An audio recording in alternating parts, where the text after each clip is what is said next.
Indian councils act 1909, जिसे मॉर्लिमेंटो reforms के नाम से भी जाना जाता है, ब्रिटिश इंडिया के कॉन्स्टिट्यूशनल डेवलपमेंट में एक अहम कदम था। उस समय इंडिया में नेशनलिस्ट मूवमेंट जोर पकड़ रहा था और इंडियंस गवर्नेंस में ज़्यादा रिप्रेजेंटेशन की मांग कर रहे थे। इस प्रेशर को देखते हुए ब्रिटिश गवर्नमेंट ने यह एक्ट लागू किया। उस समय इंडिया के वायसराय गिलबर्ट इलियट मैरीकाइन माउंट फोर्थ अर्ल ऑफ मिंटो थे और British secretary of state John Morley थे। इसलिए मॉर्ले मिंटो रिफॉर्म्स हुए। इस एक्ट के तहत सेंट्रल और प्रोविंशियल लेजिस्लेटिव काउंसिल्स का साइज बढ़ाया गया। कुछ मेंबर्स के लिए पहली बार इलेक्शन शुरू किए गए।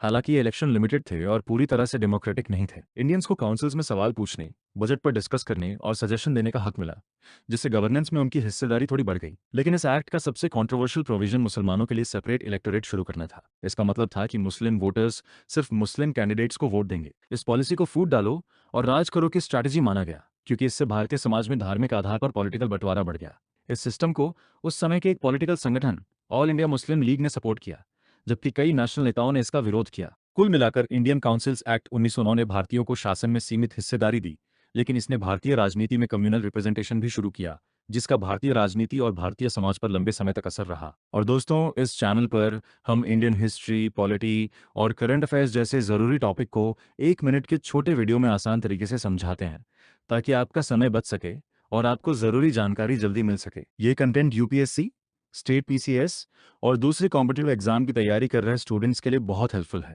अगर आपको ये वीडियो काम का लगा तो प्लीज़ लाइक, शेयर करें और चैनल को सब्सक्राइब करना ना भूलें। प्लीज़ हमें कमेंट में बताएं कि आप अगले वीडियो में कौन सा टॉपिक देखना चाहेंगे।